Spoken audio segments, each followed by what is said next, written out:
If you really want to hear about it, the first thing you'll probably want to know is where I was born and what my lousy childhood was like and how my parents were occupied and all before they had me, and all that David Copperfield kind of crap. But I don't feel like going into it if you want to know the truth. In the first place, that stuff bores me, and in the second place, my parents would have about 2 hemorrhages apiece if I told anything pretty personal about them. They're quite touchy about anything like that, especially my father. They're nice and all, I'm not saying that, but they're also touchy as hell. Besides, I'm not gonna tell you my whole goddamn autobiography or anything. I'll just tell you about this madman stuff that happened to me around last Christmas, just before I got pretty run down and had to come out here and take it easy. I mean, that's all I told DB about, and he's my brother and all. He's in Hollywood. That isn't too far from this crummy place. He comes over and visits me practically every weekend. He's gonna drive me home when I go home next month. Maybe. He just got a Jaguar. One of those little English jobs that can do around 200 miles an hour. It cost him damn near $4,000. He's got a lot of dough now. He didn't used to. He used to be just a regular writer when he was home. He wrote this terrific book of short stories, The Secret Goldfish.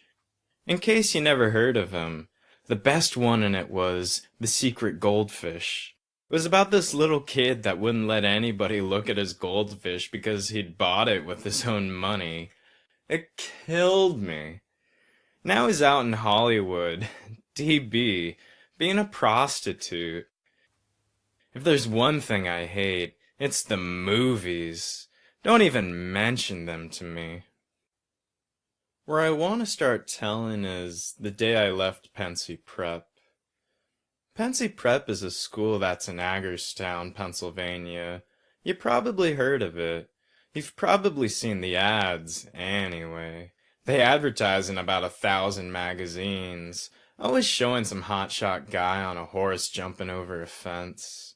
Like as if all you ever did at Pensy was play polo all the time.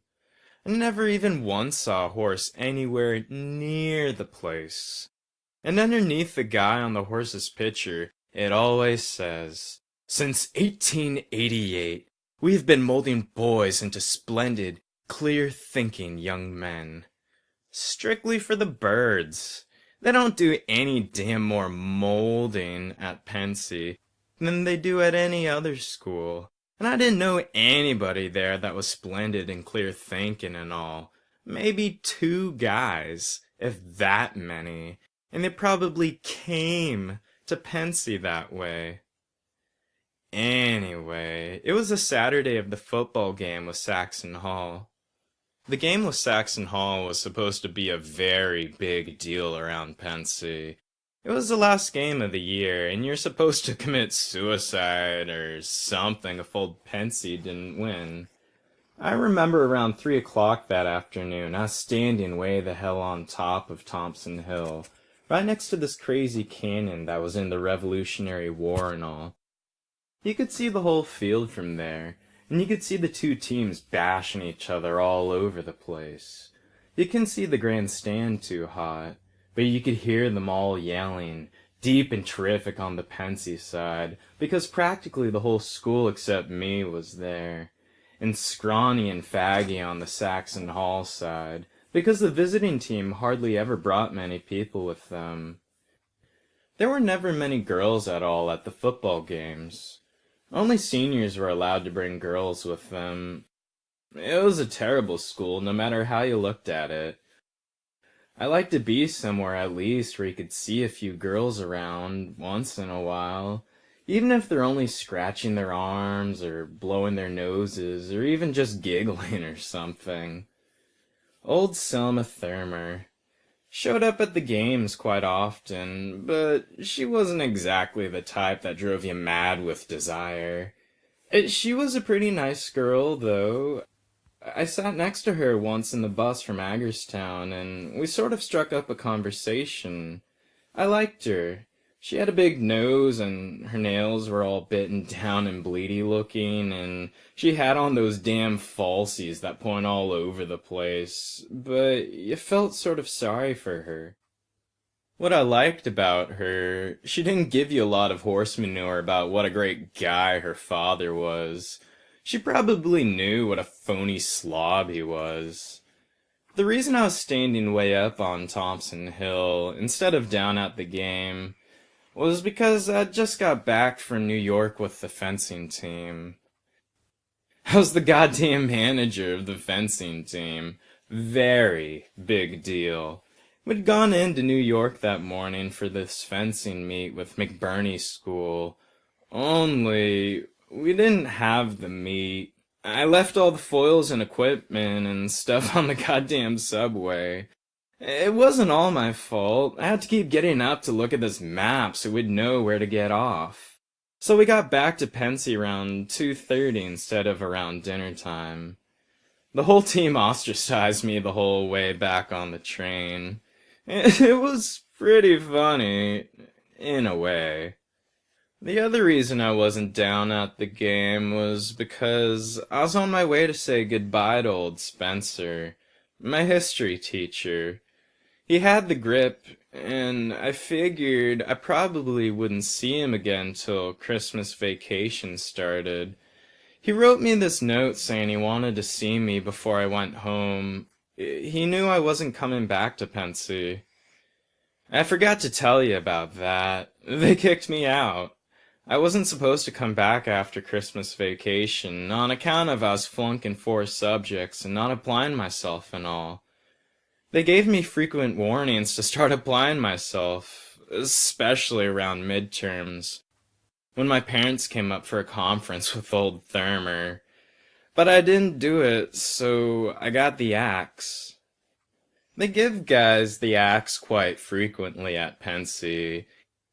It has a very good academic rating, Pensy. It really does. Anyway, it was December and all, and it was cold as a witch's teat, especially on the top of that stupid hill. I only had on my reversible and no gloves or anything. The week before that, somebody had stolen my camel's hair coat right out of my room. My fur-lined gloves right in the pocket and all. Pensy was full of crooks. Quite a few guys came from these very wealthy families, but it was full of crooks anyway. The more expensive a school is, the more crooks it has. I'm not kidding. Anyway, I kept standing next to that crazy cannon, looking down at the game and freezing my ass off. Only, I wasn't watching the game too much. What I was really hanging around for, I was trying to feel some kind of a goodbye. I mean, I've left schools and places I didn't even know I was leaving them. I hate that. I don't care if it's a sad goodbye or a bad goodbye, but when I leave a place, I like to know I'm leaving it. If you don't, you feel even worse. I was lucky. All of a sudden, I thought of something that helped make me know I was getting the hell out. I suddenly remembered this time, in around October, that I and Robert Tishner and Paul Campbell were chucking a football around, in front of the academic building. They were nice guys, especially Tishner. It was just before dinner, and it was getting pretty dark out, but we kept chucking the ball around anyway.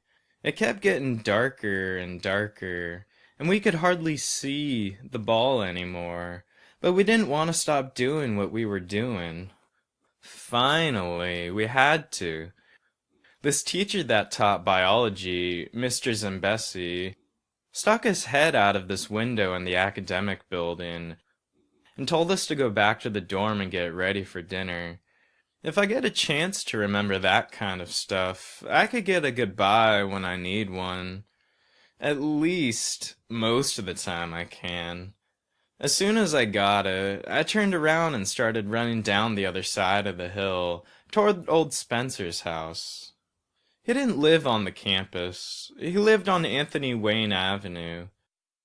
I ran all the way to the main gate, and then I waited a second till I got my breath. I have no wind, if you want to know the truth. I'm quite a heavy smoker, for one thing. That is, I used to be. They made me cut it out. Another thing, I grew 6.5 inches last year. That's also how I practically got TB and came out here for all these goddamn checkups and stuff. I'm pretty healthy, though. Anyway, as soon as I got my breath back, I ran across Route 204. It was icy as hell, and I damn near fell down. I don't even know what I was running for. I guess I just felt like it. After I got across the road, I felt like I was sort of disappearing. It was that kind of a crazy afternoon, terrifically cold, and no sun out or anything, and you felt like you were disappearing every time you crossed a road. Boy, I rang that doorbell fast when I got to old Spencer's house. I was really frozen. My ears were hurting, and I could hardly move my fingers at all. Come on, I said right out loud, almost. Somebody, open the door. Finally, old Mrs. Spencer opened it. They didn't have a maid or anything, and they always opened the door themselves. They didn't have too much dough. "Oh, Holden," Mrs. Spencer said. "How lovely to see you. Come in, dear. Are you frozen to death?" I think she was glad to see me. She liked me. At least, I think she did. Boy, did I get in that house fast. How are you, Mrs. Spencer? How's Mr. Spencer? "Well, let me take your coat, dear." She didn't hear me ask her how Mr. Spencer was. She was sort of deaf. She hung up my coat in the hall closet, and I sort of brushed my hair back with my hand. I wear a crew cut quite frequently, and I never have to comb it much. "How've you been, Mrs. Spencer?" I said again. Only louder, so she'd hear me. "I've been just fine, Holden." She closed the closet door. "How have you been?" The way she asked me, I knew right away old Spencer had told her I'd been kicked out. Fine," I said. "How's Mr. Spencer? He over his grip yet?" "Over it? Holden, he's behaving like a perfect... I don't know what. He's in his room, dear. Go right in." They each had their own room and all. They were both around 70 years old, or even more than that. They got a bang out of things, though, in a half-assed way, of course. I know that sounds mean to say, but I don't mean it mean. I just mean that I used to think about old Spencer quite a lot. And if you thought about him too much, you wondered what the heck he was still living for. I mean, he was all stooped over, and he had a very terrible posture. And in class, whenever he dropped a piece of chalk at the blackboard, some guy in the first row always had to get up and pick it up and hand it to him. Now, that's awful, in my opinion. But if you thought about him just enough, and not too much, you could figure out that he wasn't doing too bad for himself. For instance, one Sunday when some other guys and I were over there for hot chocolate, he showed us this old beat-up Navajo blanket that he and Mrs. Spencer had bought off some Indian in Yellowstone Park. You could tell old Spencer had got a big bang out of buying it. That's what I mean. You take somebody old as hell like old Spencer, and they could get a big bang out of buying a blanket. His door was open, but I sort of knocked on it anyway, just to be polite and all. I could see where he was sitting. He was sitting in a big leather chair, all wrapped up in that blanket I just told you about. He looked over at me when I knocked. Who's that? Caulfield? Come in, boy. He was always yelling outside class. It got on your nerves sometimes. The minute I went in, I was sort of sorry I'd come. He was reading the Atlantic Monthly, and there were pills and medicine all over the place.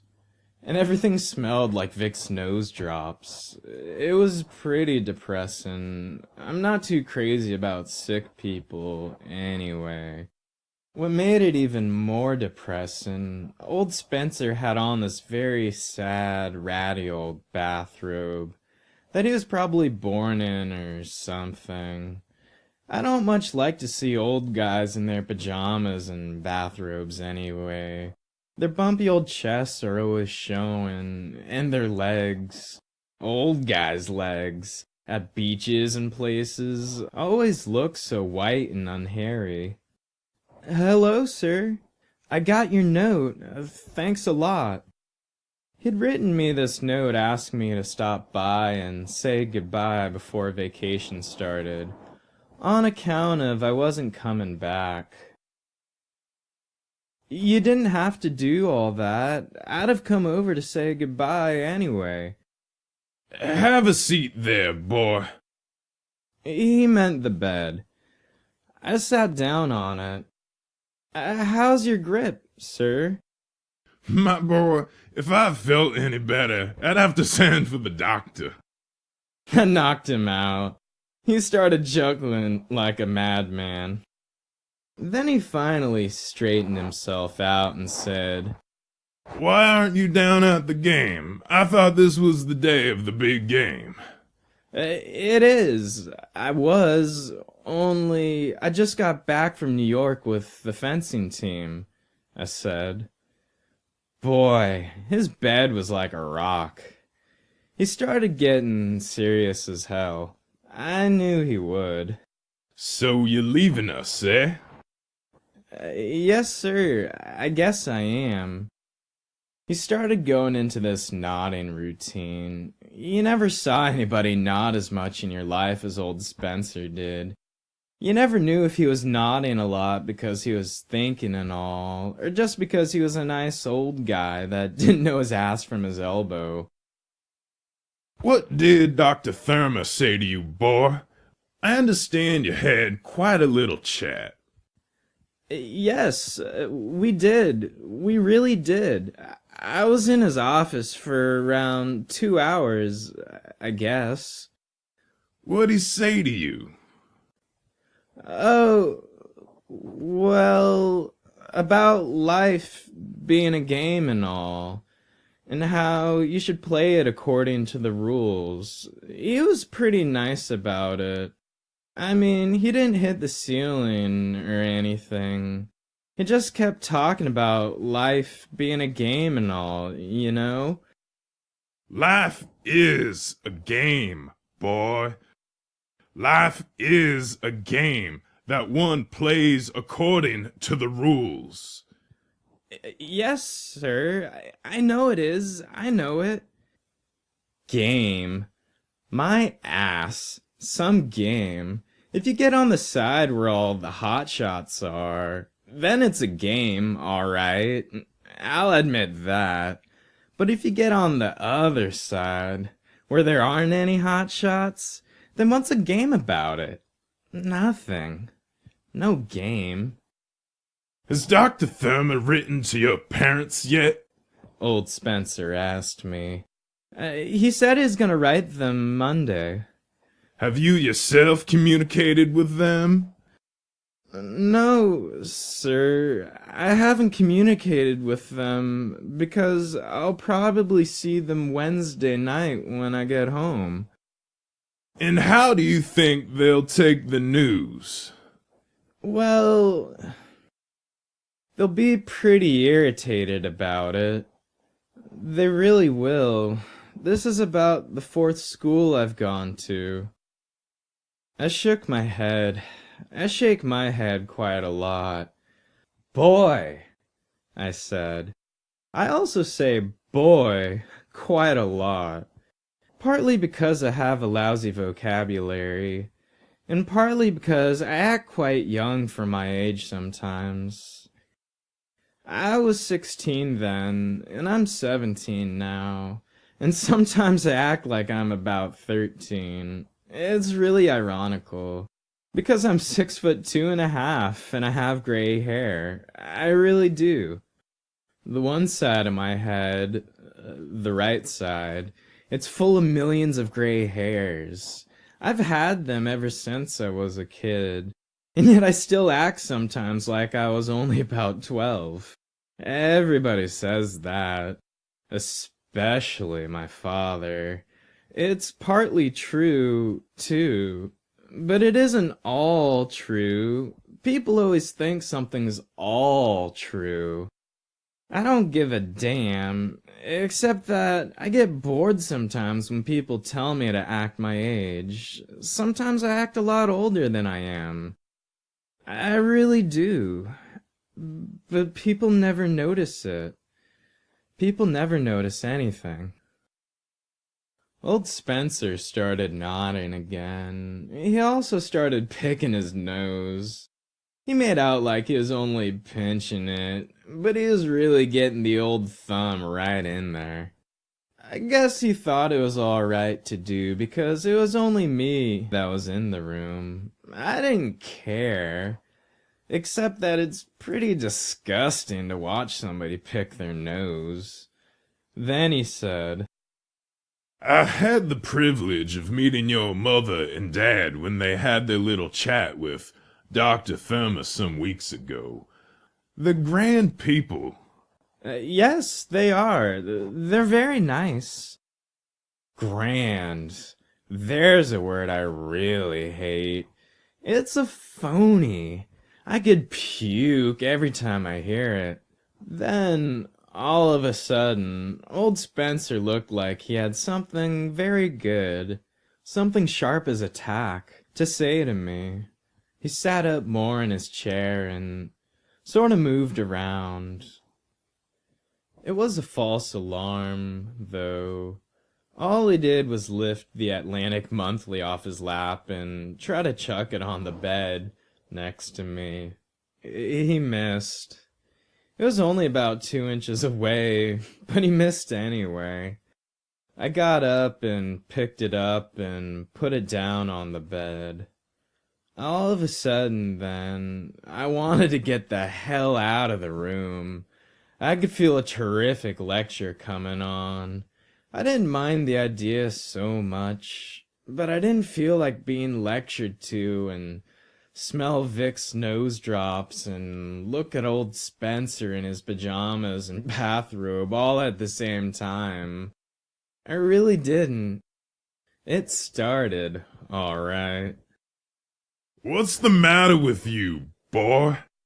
Old Spencer said. He said it pretty tough, too, for him. How many subjects did you carry this term? 5, sir. 5. And how many are you failing in? 4. I moved my ass a little bit on the bed. It was the hardest bed I ever sat on. I passed English all right, because I had all that Beowulf and Lord Randall, my son stuff, when I was at the Wooten School. I mean, I didn't have to do any work in English at all, hardly, except write compositions once in a while. He wasn't even listening. He hardly ever listened to you when you said something. I flunked you in history because you knew absolutely nothing.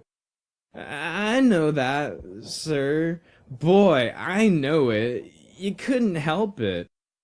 Absolutely nothing, He said. over again. That's something that drives me crazy.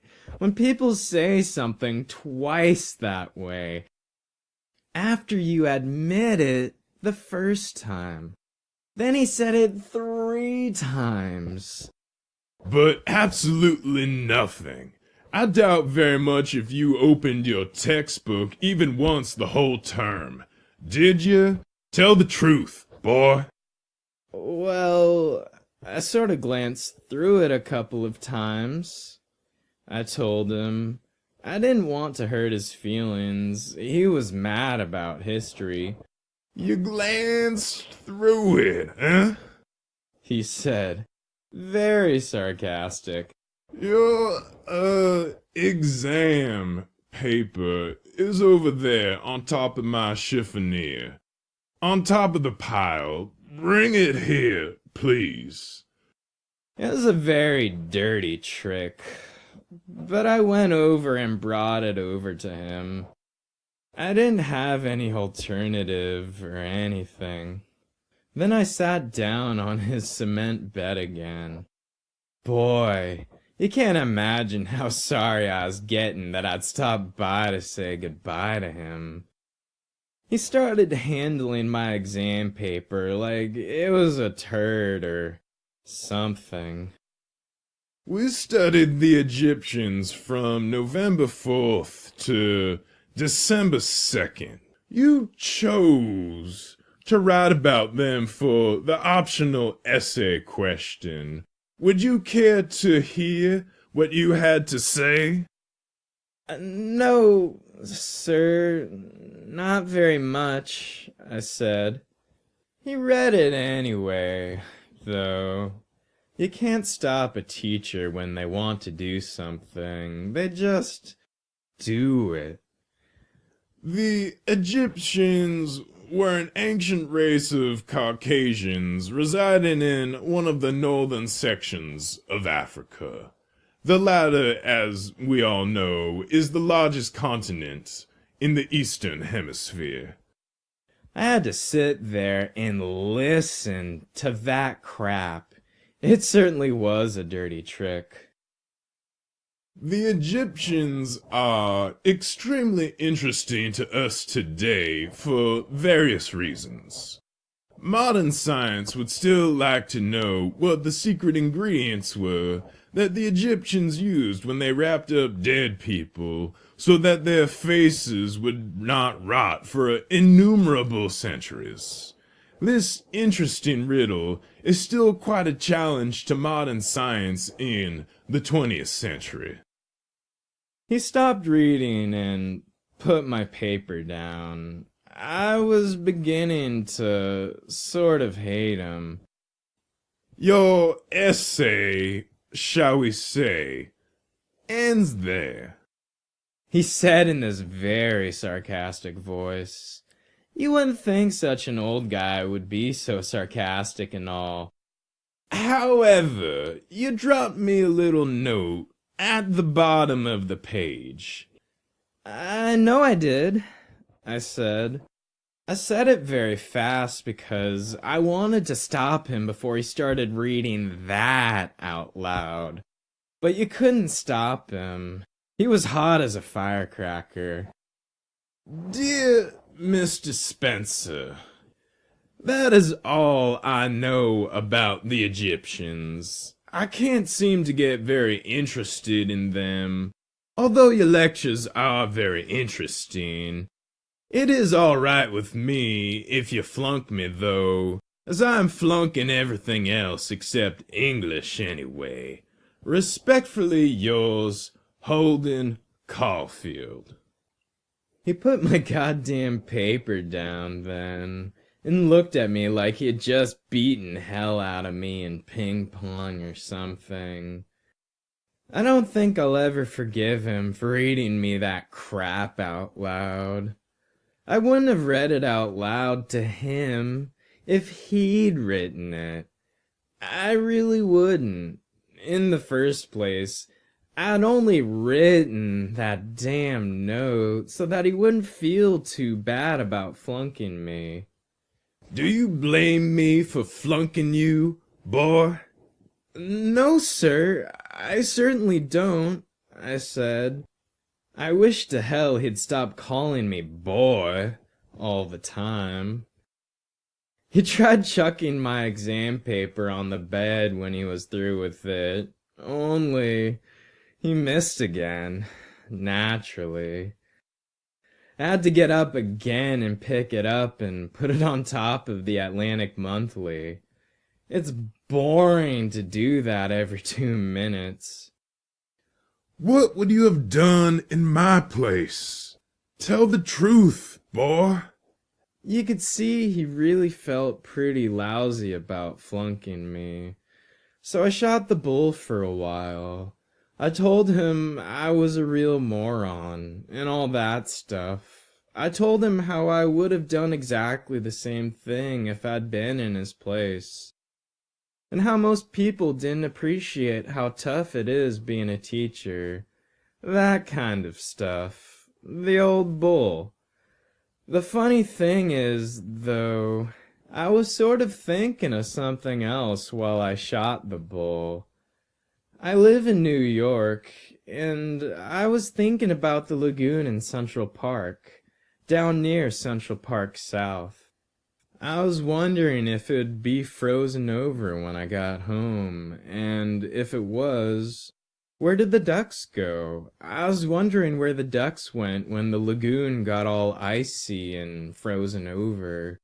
I wondered if some guy came in a truck and took them away to a zoo or something, or if they just flew away.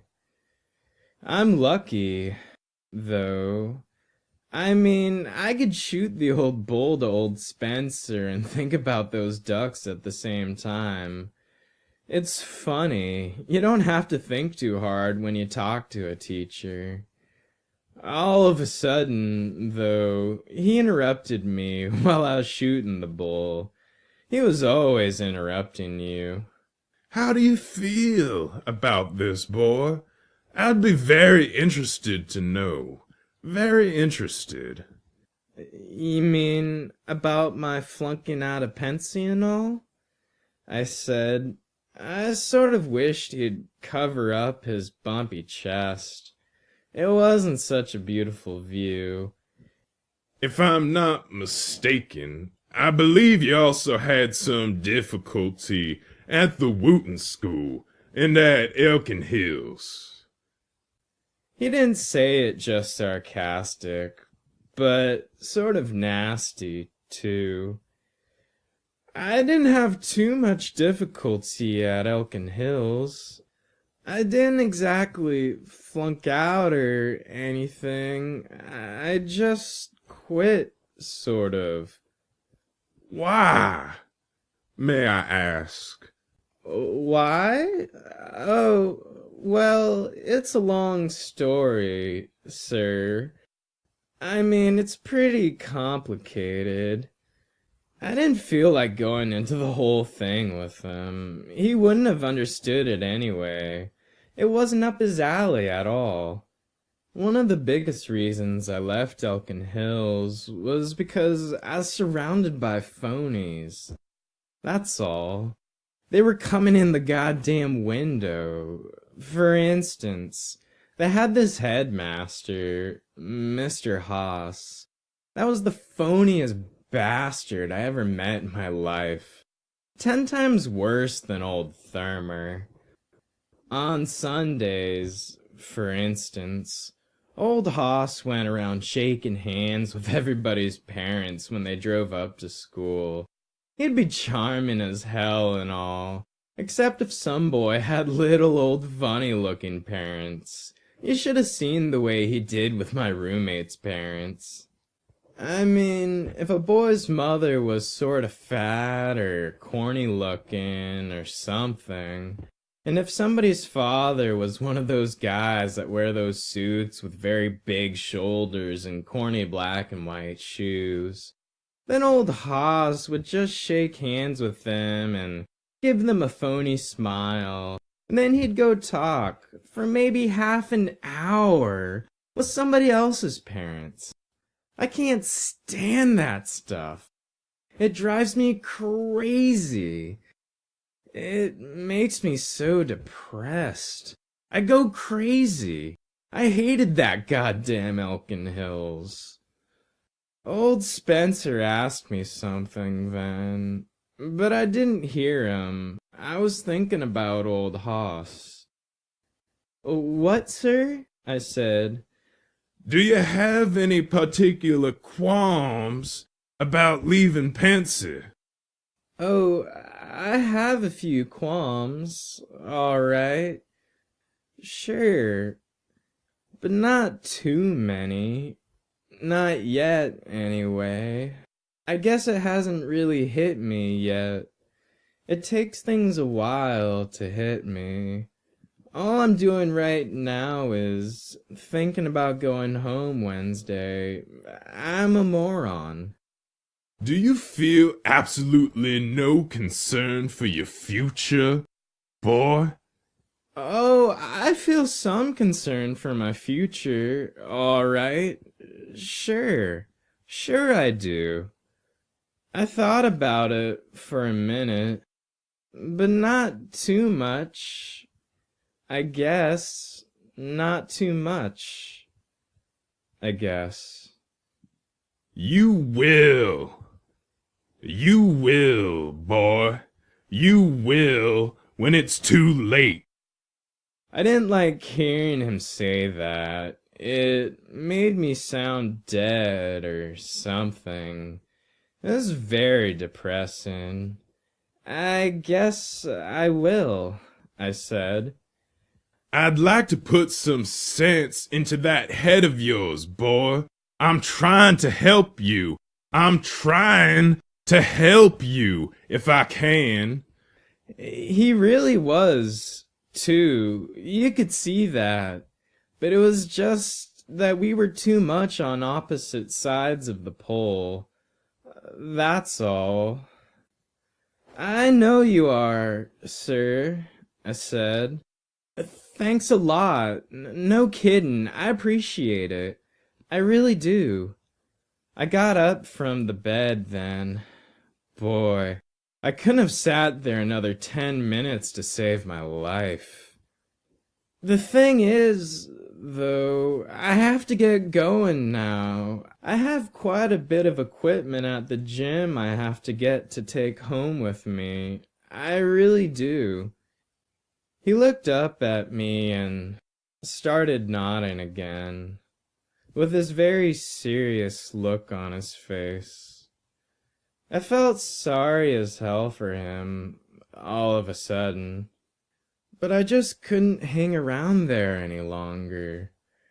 The way we were on opposite sides of the pole, and the way he kept missing the bed whenever he chucked something at it, in a sad old bathrobe with his chest showing, and that grippy smell of Vicks nose drops all over the place. Look, sir, don't worry about me. I mean it. I'll be all right. I'm just going through a phase right now. Everybody goes through phases and all, don't they? I don't know, boy. I don't know. I hate it when somebody answers that way. Sure, they do, I said. I mean it, sir. Please, don't worry about me. I sort of put my hand on his shoulder. Okay, I said. Wouldn't you like a cup of hot chocolate before you go? Mrs. Spencer would be... I would. I really would. But the thing is, I have to get going. I have to go right to the gym. Thanks, though. Thanks a lot, sir. Then we shook hands and all that crap. It made me feel sad as hell, though. I'll drop you a line, sir. Take care of your grip, now. Goodbye, boy. Goodbye. After I shut the door and started back to the living room. He yelled something at me, but I couldn't exactly hear him. I'm pretty sure he yelled, "Good luck!" at me. I hope not. I hope to hell not. I'd never yell, "Good luck!" at anybody. It sounds terrible when you think about it.